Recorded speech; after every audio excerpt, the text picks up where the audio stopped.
This podcast is part of the Deluxe Edition Network. To find other great shows on the network, head over to deluxeeditionnetwork.com. That's deluxeeditionnetwork.com. Hold on, stop. Welcome back to the Shit Show 2.0. Okay, Boomer. Damn millennials. Wow. Did not know that. Even flirters who are obviously mentally ill. You want to be my wife? Oh, this is gonna go downhill real quick.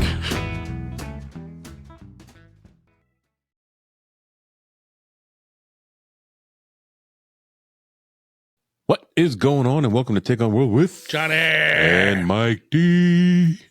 It is week number 3 of recording, and I haven't changed my shirt at all. And you stink. I stink. You smell like a Italian sandwich. I think I peed on myself last night. Jesus. And my weak attempt of making pancakes. You peed on yourself while you were making pancakes? No, after I was done.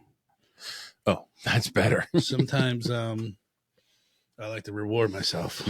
Jesus. Get a little kinky on the homestead. So, this week. This week in 2024, it's been raining cats and dogs. Can't go nowhere. It is getting nice outside, though. Is it? No, not right now. Oh, it's supposed to be nice all this week. Yeah, good. Like up in the 60s. Because I want to go hit that trail up, try and burn some of this winter fat off. Mm-hmm. Well, my doctor is probably going to tell me I'm got about 6 months to live. My doctor just told me that I'm doing really well. Yeah, I heard that. That's awesome, man. I was actually shocked. I am too. I thought that the last time you got bad news or something, you had to pull over and He steal your lunch. He doesn't know anything about my liver because it's not that doctor. Oh. But So that might be a whole different story. I'll drink to that. Well, listen, I need to go because when I moved, I stopped. They pissed me off, the doctors. And it's like, I had to fight to get my medication. And they're like, well, why don't you try this pharmacy and that pharmacy? And that? I'm like, and I just didn't feel like doing it. I don't feel like I should have to do that. The medication I was on, I couldn't get. And then I stopped taking it. And then I just stopped taking everything else because I was blood pressure medication and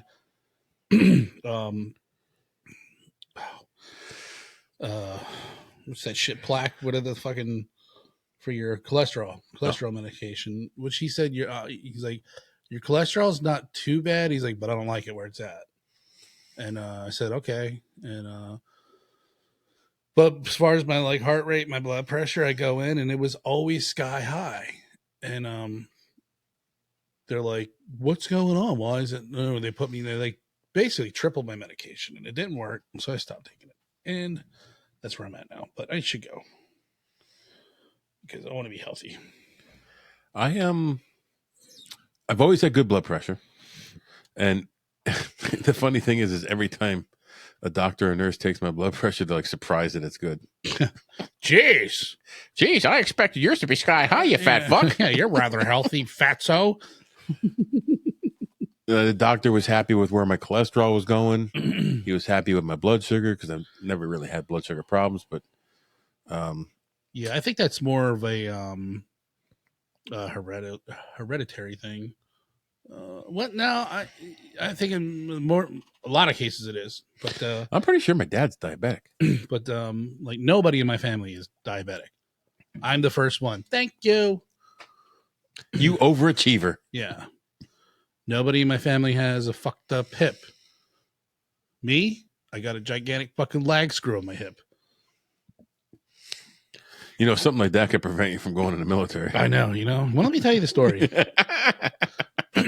Just so happens I have one.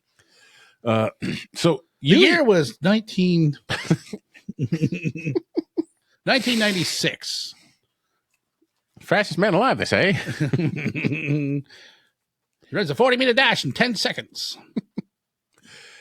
Usually when we do a topic, we do a topic through the lens of history. Our last one was the Hinderkai effect murders, which was confusing as hell. God, I almost Hinderkai effect myself. But I did find it interesting. There was so much going on with it. It's just too much going on. Like, Way too much going on. there's like 50 suspects. Yeah. And they all blame their brother. Yeah. Well, there was like 4 sets of brothers that were suspected. Too much. Yeah.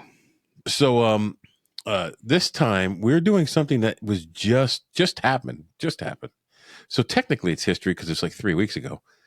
But again, we look at things through a historical lens mostly. Mm-hmm. Mm-hmm. So I wanted to talk about this past week NASA launched the first mission to the moon since 1973.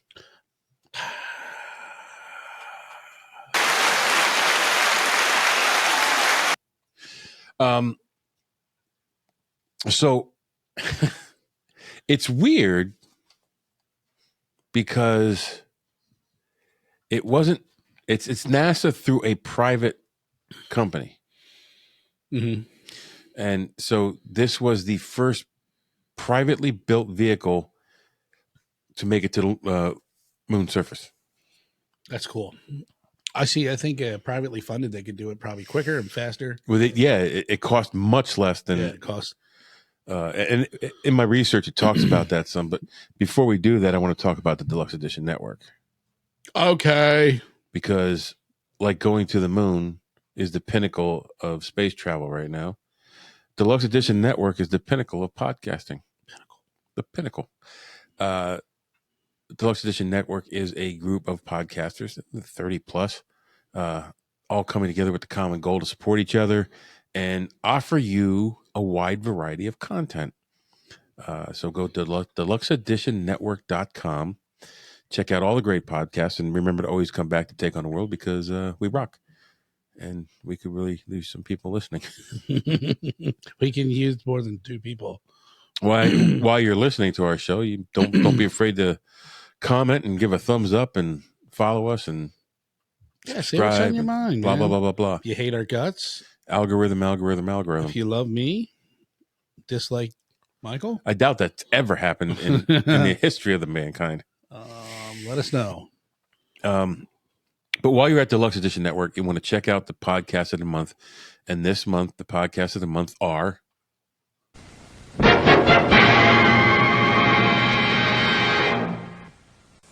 Drink O'Clock Podcast. They interview anyone and talk about anything that they find interesting. Drinks will be involved and shenanigans may be had. Quad Pro Quo Podcast is a weekly film podcast inspired by the quid pro quo scene in Silence of the Lambs, hosted by 2 couples who happen to be friends and live next door to each other. The new episodes drop every Thursday, and you can find them wherever you listen to podcasts. Make sure you check them out. The Stephen Crypto Show podcast is a Rondo Award-nominated podcast that covers pop culture, horror, featuring great interviews, conversations, special guest segments with creators, entertainments from all mediums, while keeping a sense of humor.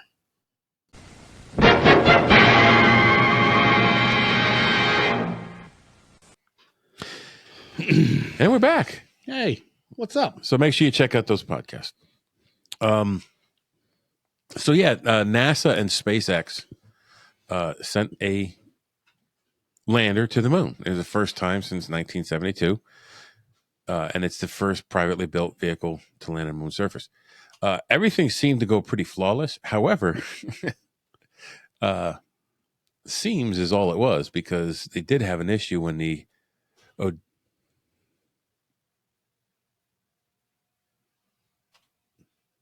What was that? I hear something over there. When the lander, which was... Hold on, let me go check the tool shed. Odysseus landed, it actually tipped over. That's not good. No. Is this one of these ones like the Weebelows wobble, but they don't fall down? No, the Elon Musk rocket that yes. lands back standing up. So yeah, the carrier comes back and lands back on Earth so they can reuse it. Yeah. Which I think is fucking amazing. Yeah, that's pretty cool. But when this landed on the moon, it I guess because of the uneven soil, it kind of tipped over. And it didn't fall completely on its side, but it tipped over. And they thought it landed perfectly. And then they realized, oh, shit, we're kind of laying on our side up there since it's unmanned. Launched aboard a SpaceX rocket on February 15th. You know what's crazy? I had no clue about this. Really? None whatsoever. I see, I've always been interested in space travel, so I have too. But yeah, I you think that would have been, was it in the news? yes. No. Yes, it was. All you hear in the news is I only see the news when I go to work. And it's just about, the border and Biden and Trump. That's it. It gets a little old. It does get old. I'd stop watching. Yeah. So it pulled into lunar orbit on the 21st, and it landed 185 miles from the South Pole on the moon on the 22nd. NASA paid Intuitive Machines $118 million under a program known as Commercial Lunar Payload Services. Top NASA, I'm not going to try to pronounce names that I don't know anymore. A top NASA scientist. We done with that? Science officer. Get beat up by all the German mispronunciations. Yeah. Well, this looks like a German freaking name too. Yeah, I would say Thomas Zerbakken. Zerbuchen. Maybe it's not. Maybe it's Russian. A former NASA science official stated that the CLPS program in 2018 estimated that the robotic lunar lander designed, built, and operated in a traditional NASA manner would have cost $500 million to $1 billion, at least 5 times more than the space agency paid Intuitive Machines. Intuitive Machines had a contract for 2 more CLPS missions. Other companies are expected to take their shot at the moon too. Astrobotic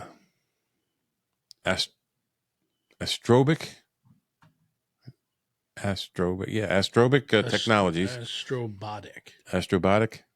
Yeah, so Astrobotic Technologies, a Pittsburgh-based company. Yay! Go Pennsylvania, go Penguins. Has a second mission preparation to take a robotic NASA rover to one of the shadowed regions where there might be ice, which is cool because for years they thought there was no water on the moon. Now they're finding there's these ice deposits on the moon. That's crazy. Yeah. Firefly Aerospace near Austin, Texas, has its Blue Ghost lander mostly ready, but has not announced a launch date.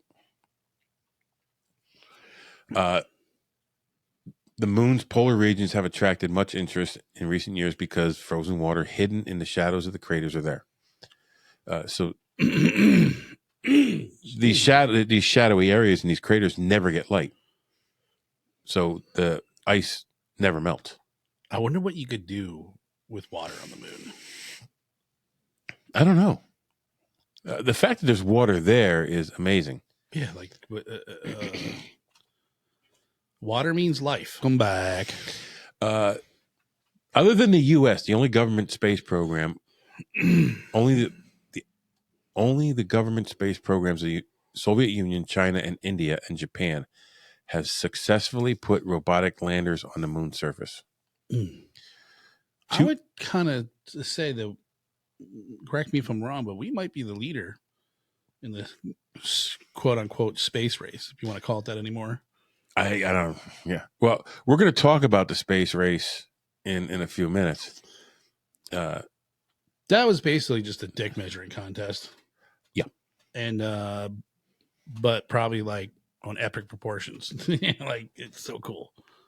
Anyways, I don't want to spoil it. On astronomical proportions. Astronomical. Galactical. 2 companies, iSpace of Japan and Astrobotic Technologies of Pittsburgh, have previously tried and failed as has an Israeli nonprofit Space IL. Spacel. But it's capital I.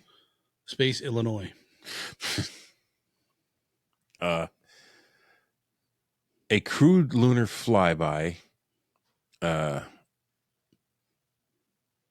Artemis 2, is anticipated in 2024.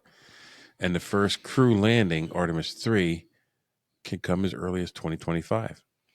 So I asked, why the fuck are we going back to the moon? That is a good question. Well, if there's water there and they find it, that's one of the big reasons. And they want to know if there's any microbes in that water. They want to know, they want to know everything they can about that water. So they're going to bring it back here, and we're going to be invaded by aliens from the moon. right. We're gonna have the world's most expensive moon water. The most expensive drop of water costs you $550 million for one taste. One sip of the golden moon water. But it cures all your ills. I would not try it, would you? No, because I don't have $550 million.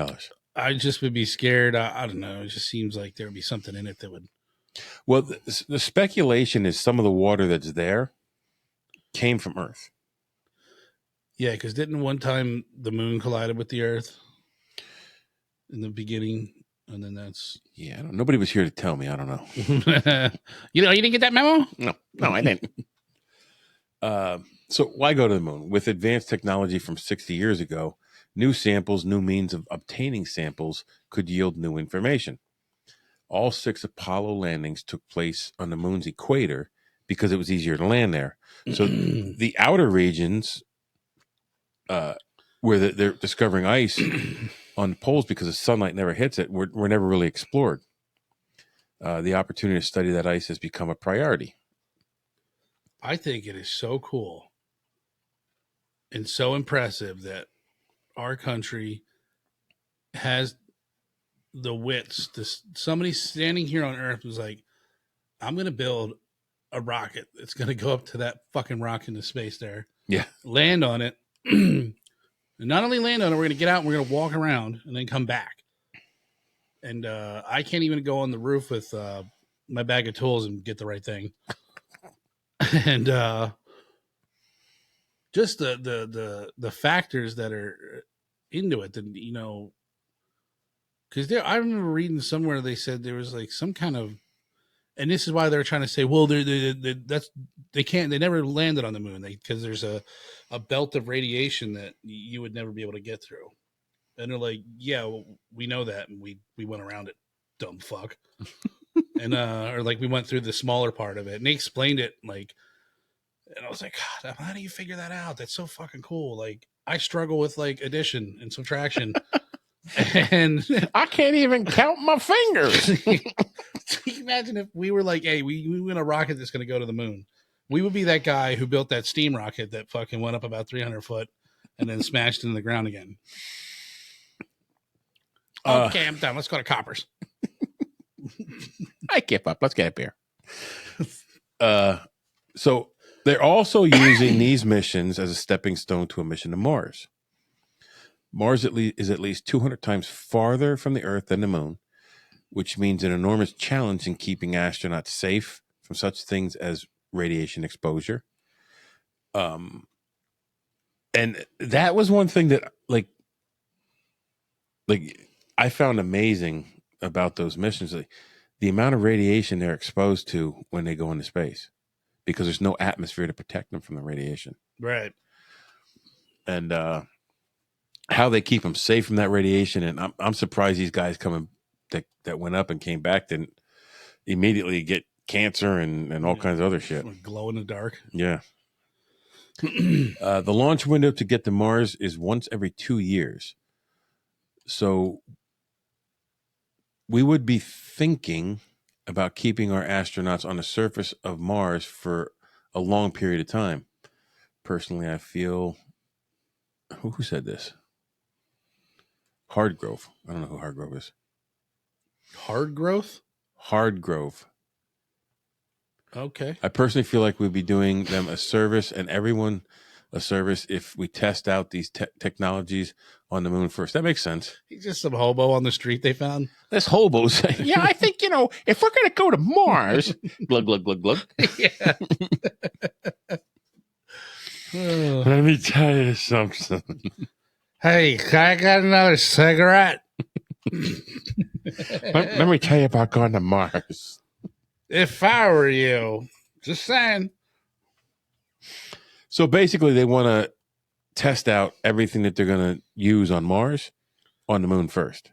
Okay, so that makes sense. It's easier to get to less distance, cheaper to get to the moon. Right.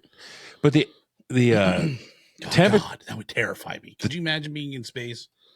I would love it. I think I would love it, but I would probably look like a dog shit in razor blades.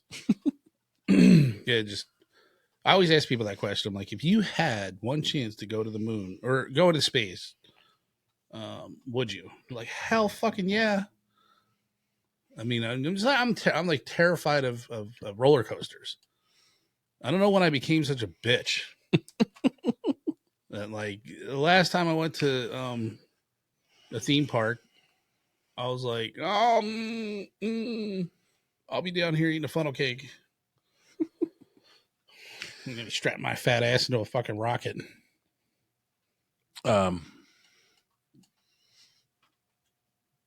has been talk of moving towards a permanent human presence on the moon. So God, that would have to be boring. Colonize the moon. But you put all that stuff on there and it gonna spin right. Well, the moon doesn't spin. Done it? I don't think so. Yeah. Or maybe it does. I don't know. This is why we don't work for NASA. I could be a complete idiot. We don't even know if the moon spins or not. We take on the world, everything except for the moon. Another reason that they're talking about going to the moon again, a venture like this is bound to require new technologies, sparking new technologies and innovations to be developed. You know what I was going to say? Like, I'm sure the spacesuits have had to change since the 60s. You know how the bulky and clumpy they are. The new ones look like freaking like you cool. see in the movies, like streamlined, thinner. Like fucking, they got yoga pants now. Female astronauts. So the United States missions, moon missions, started in 1958. That's when the first one. It was a failed lunar flyby attempt due to a launch vehicle malfunction. Also in 1958, reached lunar distance but failed to escape Earth's gravity. You know, I forgot, and I just answered my own question. Never mind. I was going to say, why does the spacecraft have to be going so fast to come back into the Earth's atmosphere? You see like the fireball, and it has to withstand all that heat, shaking, and if they don't go fast enough, they can't breach the atmosphere. I thought it was just because, we have to go that fast to get to the moon in a reasonable amount of time, right? And there's no resistance in space, so you're just going that fast. And rather than take the extra fuel to slow the rocket down to have a safer entry, they just go in it. If they don't hit the atmosphere at the right angle, they'll bounce off. Really? Yeah. Huh. Like a big old bouncy house. The bitch said, "Not tonight, motherfucker." Oh, come on, baby. I'm wearing a rubber. And also in 1950, so they had three times in 1958. They tried twice, failed. The first successful flyby of the moon for the United States, returning data on temperature and radiation. 1959, second successful flyby, confirmed the moon's lack of magnetic field. And that was Pioneer 0 through 4.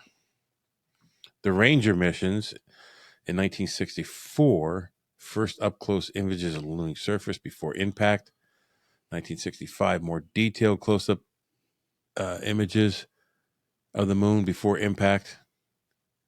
And 1965 again, Ranger 9, high resolution images of the moon, landing site for Apollo 11. So they're building up to Apollo 11 here. Gotcha. I see what you did. Apollo 11 is what landed on the moon. Yeah. Successful landing. Yeah. With humans Yes. aboard. Yes. Lunar Orbiter 1 in 1966 was the first lunar orbiter mapping large areas of the surface. You know, see, I'm glad you went through this thing because, like, I am very interested in it, but I didn't go into detail. So I'm thinking, like, you know, yes, it's amazing we got to the moon and we landed on it, but there was a bunch of trial and error. Oh yeah, a lot of okay, we're gonna get there, like maybe halfway and then come back. So it's just like progressively getting closer and closer, seeing what happens, taking measurements, whatever, and then it's not like one day that the very first mission was a successful trip to the moon where we landed. Right. So like the Pioneer missions is 0 through 4. So that's 5 missions. They had 2 successful flybys of the moon. Mm-hmm. Now the Ranger missions in 1964 started Ranger 7. What happened through 1 through 6? Did they blow up before they left the atmosphere? They might have. I don't know, but they're talking about the first close-up images of the moon before impact, blah blah, high resolution before for the Apollo 11. We got better pictures of the moon that's how many miles away than fucking Bigfoot. That's true. Jesus Christ. So Lunar Orbiter 1 was in 1966, and then that mapped large areas. 2, 3, 4, and 5 were in 66 and 67. Map potential landing areas for Apollo missions. So this was just mapping the moon. So then you have crewed missions. Apollo 8, first crew mission to orbit the moon, paving the way for lunar landing. So what happened to Apollo 1 through 7? I don't know, man. It's like that's like a Glock. Like, why do they name all their Glocks weird names? Mm-hmm. Like, so I don't think it has anything to do with. I don't know. I'm gonna have to look up, and I should have looked it up before because I've already looked at this information. So That's probably the drunk hobo they hired. Here's Apollo 8. If I were you, I'd name it Apollo. Just skip 1 through 7. Well, then 9's not on here. Apollo 9's not on here, and I wonder if there was some kind of failure that it didn't launch or whatever. You think it lists that though? You know, I only researched actual U.S. missions. Okay. Well, then I don't think if it failed, I wouldn't consider that a mission. They probably didn't list it because they don't want Russians seeing that and being like, "Oh, look how many times they failed." You look at the numbers, you know something's up. Yeah. They wait a minute. What happened to 1 through 7? So Apollo 10 is in 1969. Rehearsed lunar landing procedures in lunar orbit. Apollo 11, first successful lunar landing. Neil Armstrong, Buzz Aldrin were the first human beings on the moon. Who was the third guy? I don't know. But he never left the ship. Right. Who was it? I don't remember his name. Bob Clark. Bob Clark. Bob Hope. Bob Dole. He was holding his pen. I don't know. He was the same one that I was telling you about that it was in the ship and he didn't he keyed up on the frequency that everyone could hear, civilians including, that they saw something. They saw something or something was following them or whatever. And then he like cut off mid-sentence and then they said, oh, he switched over to the secret NASA channel. Apollo 12, second lunar landing with astronauts exploring. See, now look at this here. Hold on. I just looked it up. It says Apollo 7 was the first test of the command and service module with a crew.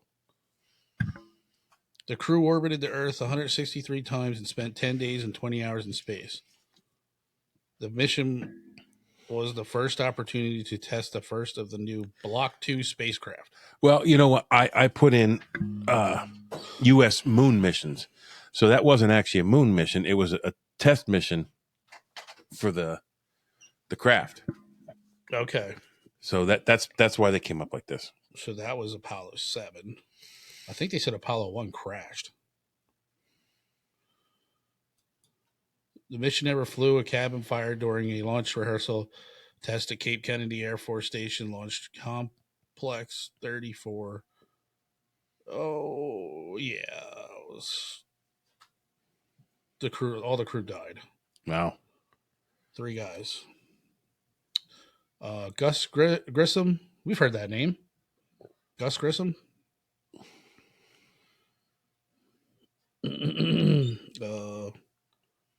Ed White and Roger Chaffee. Roger White.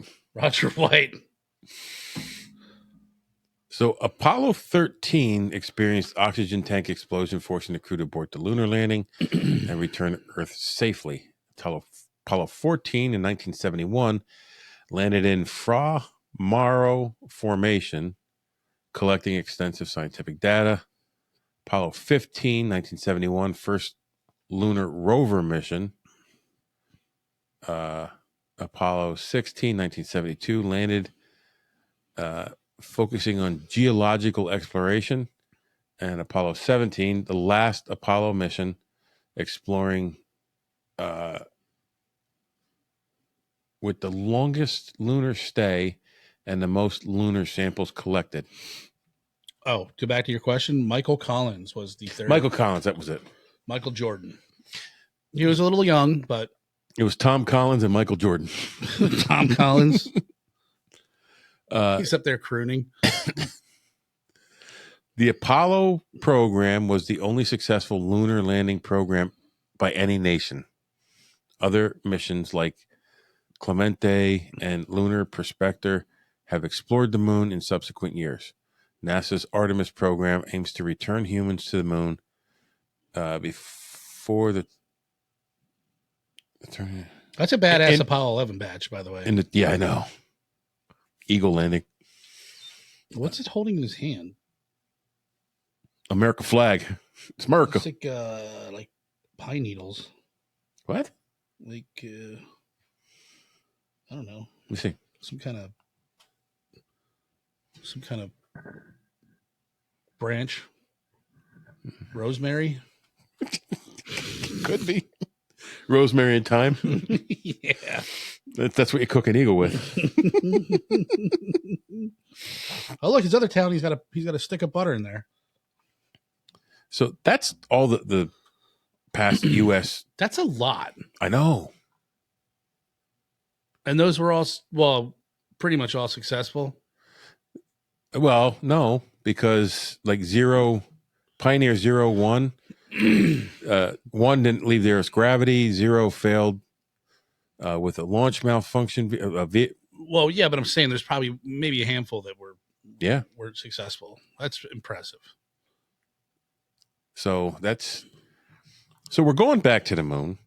They want to go to the moon and set up a long-term stay to see what it would be like to be a long-term stay on Mars. A bed and breakfast. Yeah. An Airbnb. Man, that's crazy. You would think like to get all the equipment and material up there and build it. God, that's got to be expensive. I guess you launch a couple unmanned things and have them drop the stuff on the moon. And did you? I think I've been watching a lot of these shows now, these like building shows where they're using basically plastic Lego blocks, and they're like super sturdy. And you literally like they're jumbo Lego blocks made of like plastic from the ocean and shit. And you snap them together, and they're building houses with them. that's cool. So you think of rigidity, the weight is definitely a huge factor. You just said a big word. I did. Wow. I'm impressed. Hold on, that's not going to last long. But I think that would be something to, Well, especially if they're using ocean plastic. right. So, but I'm saying I think your biggest factor would be the weight. You're not going to be fucking hauling steel beams up there, are you? You would think whatever they take up is going to be composite Right. of some sort. Yeah. I don't know. My thing is this, and thinking about it, if you take this stuff to the moon, and usually these missions have 2, maybe 3 guys on them, how are 3 guys going to build a structure up there? Yeah. They're not. It would have to be something you can literally like snap together. Like Are you going to sit in the lunar lander until it's built? Are you going to send several missions of 2 or 3 guys? Or are you going to send a mission with more than that? I think they probably send a. Garbage cans. Oh, I probably think they'd send a couple rockets up, maybe 6 or 10 with 3 or 4 guys in them. I don't know. I Something they could probably like, where the rockets could like connect together, and they can have like a little, little space station going on. Little space station, and then they can build from there. But you think you're gonna have to have like fresh air? How the hell are you gonna? How do you make fresh air in a vacuum? They use air scrubbers, so it like a rebreather almost, but that only goes so far. Right. Batteries. I guess you could probably use solar. Oh, lots of solar. Yeah, because you see like solar panels on all the space equipment. There's nothing to block your solar light. Anderson Windows. Yep. We see their commercials. Buy Anderson.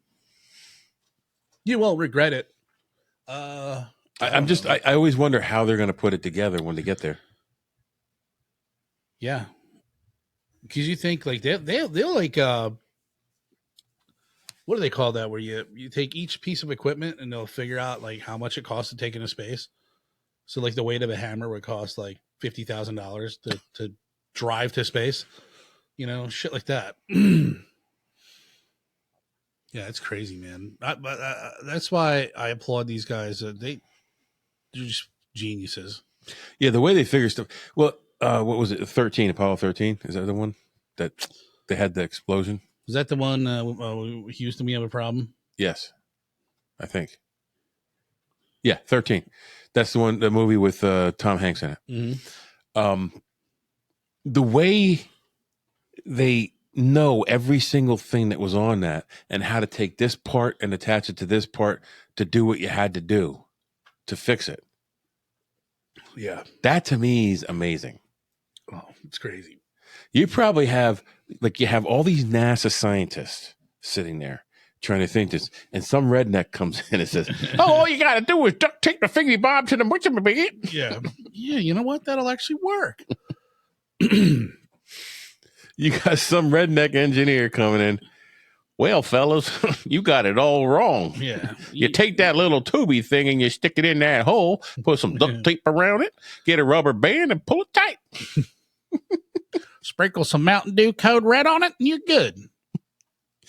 If you add spit to the tape, it sticks better. Yeah, I'm that's crazy to think that they're starting this already. So this is in the works. Well, and they're not talking 10 years from now. They're talking next year. This year, next year. Yeah. And when did they say they want to go to the moon with a manned mission again? 25. Yeah, 25. Artemis 3. Yeah, Artemis 2 is going to be a crewed flyby. That's this year.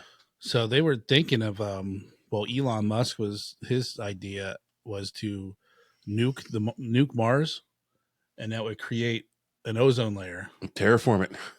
Yeah. So you could then terraform it, but I don't know. Have they publicly come out and said yes, they found water on Mars? I know they said they found there's ancient riverbeds and shit, but the water might be underneath. I don't think they know. And, because that Mars rover one day just stopped sending pictures. Did it? Yeah. That's crazy. We can get all the way out there too. Yeah. And yeah. Did you see that movie with Sandra Bullock and yes, George Clooney? Yes. And was that Interstellar? No, that was the one with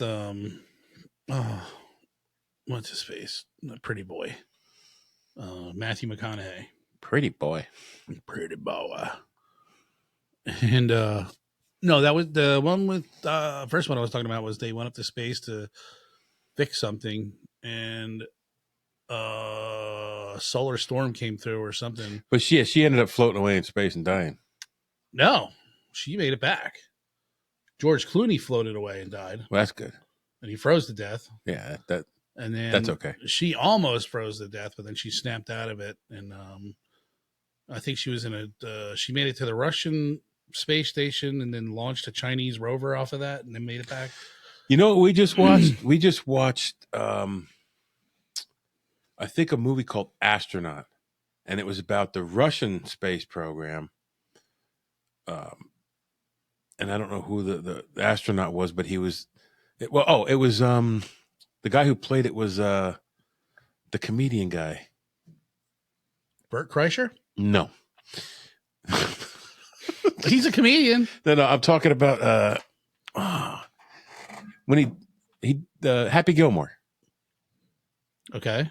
Yeah. What, I saw that. I was going to watch that. The fuck's his name? Adam Sandler. Adam Sandler, yeah.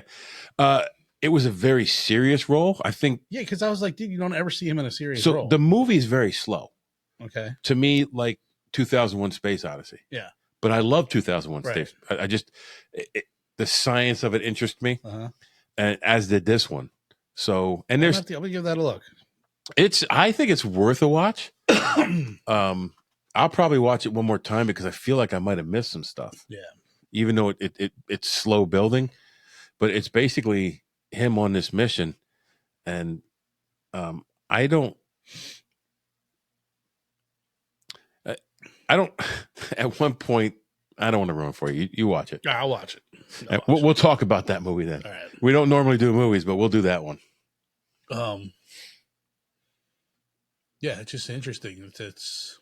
Or they go in there with the guise of something else. So let me ask you a question before we close out. You think it's worth it to spend all this money to go to the moon again? Absolutely, I think so. It not only, puts to light the best and brightest minds of this world, but you never know what you're going to find out there. Like someday we might have to say, fuck, we got to leave this planet now. I probably won't be on that ship, So like, yeah, you don't get to go, buddy. How many times a week do you eat pizza? None. That's a lie. But no, but yeah, I think it. Who knows? I've always been interested. I feel there's life out there, and then someday we're gonna find it. I think it's worth it. I agree with you. Yeah, and for some of the reasons you said too, but I also believe it really does power ingenuity. Yes, and technology. Absolutely. Because you got to figure out a way to do these things. If it doesn't exist, you have to make it. Right. And by making it, you might come across a technology that could help mankind on Earth. There's a lot of overlap in I can't tell you right off the top of my head, but science and technology in the medical field, sure, a lot of that stuff was, So I'm going to tell you a quick story because I like listening to the sci-fi readings on YouTube. Yeah. I put them on while I'm driving. I just shut the screen off. There's nothing to look at because they don't have stuff going along with it. So I just listen to them. I just listened to one. And the reoccurring theme in a lot of these is how awesome humans are. Okay. We're perceived as weak. We're perceived as this, but our determination and always overcome, whatever. So it's first contact with some kind of galactic alliance type thing. Okay. And it's almost like a caste system where the longer you've been in the alliance, the higher you are in the system. Mm-hmm. And they always try to make the newcomers are basically subservient to everybody in the alliance until someone else comes in and they move up the ladder a little bit. And so they make all these demands on the newcomers. You're going to provide us supplies and labor, and you're going to do this and this and this. So the human federation comes in, and they have someone assigned to them to take them through the process, and they're talking, and this guy says, and it's like a universal translator of some sort, is telling them about this system that they have for all their worlds, that for them to be viable in space, they have to have 8 separate planets inhabited by their people. Okay. And only 2 of the people in the alliance have that right now, but the other ones are moving towards it. Some have 6, some have 7, but only 2 of them have 8. And the human ambassador says, "Why 8?" And the guy gives some kind of explanation. So they take him into this chamber and this to talk to the council, and he's like, the whole thing is to make him feel intimidated. And at no point was the human intimidated at all. And so they go through, everybody's putting demands on the humans. This is what you're going to do for us. This is what you're going to do for us. This is what you do for us if you're part of this alliance. And then he says, "What if I decline your alliance?"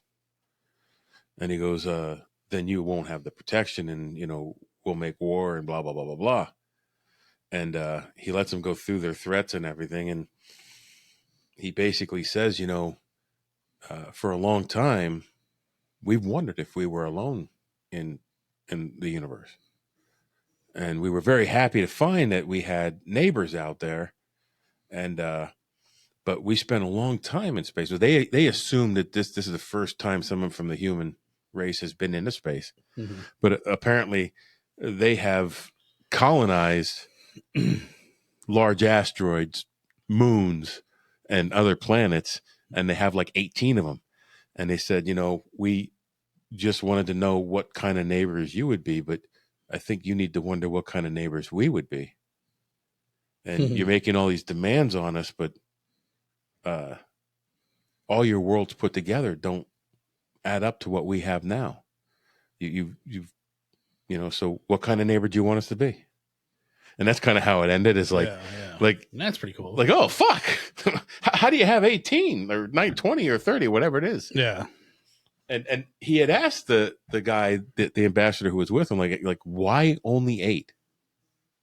Right. You have more. And he said that, like, the human ambassador said, like, that's just a sign of complacency, to not continue to grow.